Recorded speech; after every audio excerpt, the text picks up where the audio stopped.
He is the chief political reporter for TMJ4 News, a national political correspondent for Scripps News. Charles Benson joining us live in studio. Always great to be here. Yes. So let's go right into U.S. Senator Ron Johnson. How about that? I know, making national headlines for saying this about the budget bill, which narrowly passed the House. He was asked in Washington, D.C. about reports that the president is upset with him. I couldn't care less if he's upset.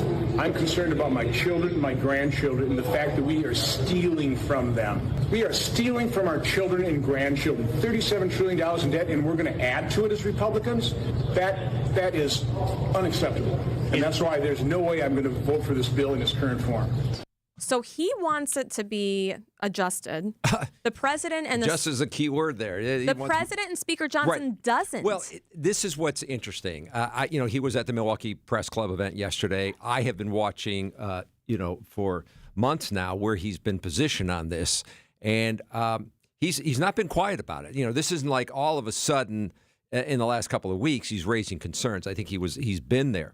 It's going to be interesting to watch how he handles this. Like, if he's only one out of the 53 Republicans who's, Rand Paul's raising concerns as well. But Senator Johnson's going to need others to get on board with what he says needs to be a fundamental change in how the federal government spends money. And he said he was thinking about his grandchildren. Right. So he's now in for what appears to be a potentially big battle here with the White House and maybe members of his own party. Why do you think he's okay with that? So this is what's fascinating to me because I sort of brought it up with him yesterday in the conversation about, what is it this time around that is different from the first two terms, right? I mean, there's been opportunities to address the debt, which is now at $36 trillion.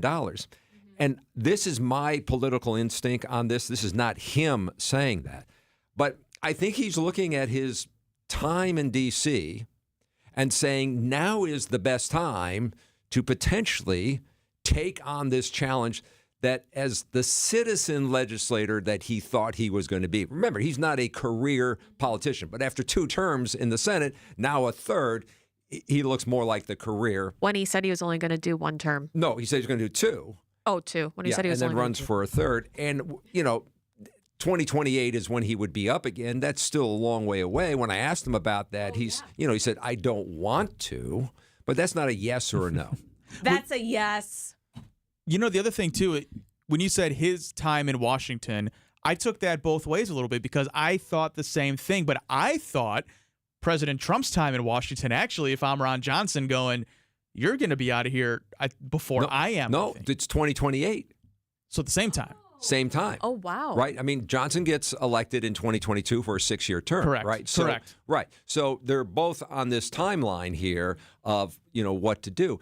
My question is, though, because there are going to be a lot of people arguing about, look, what about the tax cuts and, how that contributes to the deficit and the debt.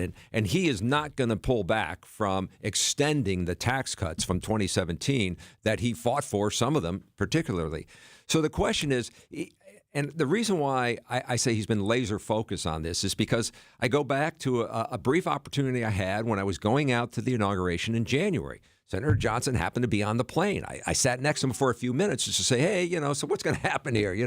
And he was already talking about federal spending limits. He thinks that you can roll back the spending back to the pre-pandemic era before President Biden. So he's talking instead of $7 trillion in spending, going somewhere between 5.6, I think he says, and 6.5 trillion. I throw you not a lot of numbers out there, but he's looking at it in a different way than I think what President Trump likes to call the big, beautiful bill. Now, the other thing, because I think you have something on this, Doge, right? Elon Musk. Yeah. Elon Musk is actually saying the same thing that Ron Johnson is saying. I know. Here it is. Elon Musk sharing why he's not happy that the bill would add $3 trillion. I was disappointed to see the massive spending bill, frankly, which increases the budget deficit, not just decrease it, and undermines the work that the Doge team is doing. I actually thought that when this big, beautiful bill came along. I mean, everything he's done on Doge gets wiped out in the first year. I think a bill can be big or it can be beautiful, but I don't know if it can be both. My personal opinion. So he's trying to make light of it. It can be big or beautiful, not both. That was tough. And it seems like when the president was asked about that, in particular about Elon, he didn't really answer his opinion on Elon So this saying is that. the interesting point. So Senator Johnson goes back to, well, you had Doge, you had Elon Musk, and the best estimate, a Doge estimates 175 billion in savings. We can, dig into that in terms of what really was accomplished and not. They use a lot of terms like wasteful spending. But look, the initial goal for Doge was around 1 trillion. So 175 billion sounds like a lot to you and I, but when we're talking 36 trillion in debt. So what's interesting here to me is that, you have Doge, you have Senator Johnson sort of reinforcing what Elon is saying about what's in this spending bill. The question I go back to, though, is, what happens when we get closer and closer to that deadline? Exactly, which is supposed to be July 4th. And Senator Johnson's made it clear he doesn't want to see the president fail. He doesn't want to get into a battle, but he does seem to say he's willing to take this risk, whatever that risk will be, to not support this if he can accomplish a better budget with less spending. Okay.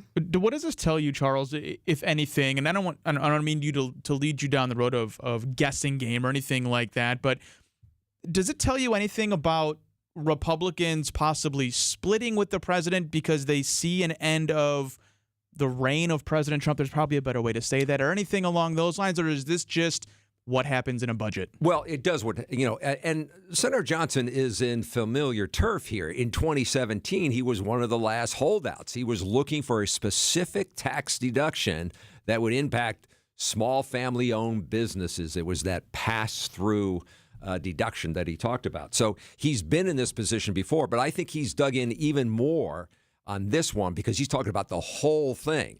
That I think he would like to see it sort of parsed out more, taken more in a step-by-step process instead of because it is a monster-sized bill. So I think fundamentally he has more philosophical differences here, but feels like he would be on the same page as Republicans in terms of spending. The Rand Pauls out there, the others who are saying, when is government going to get serious about where we are at $36 trillion in a debt? And he doesn't think this bill does enough to even come close to addressing that issue.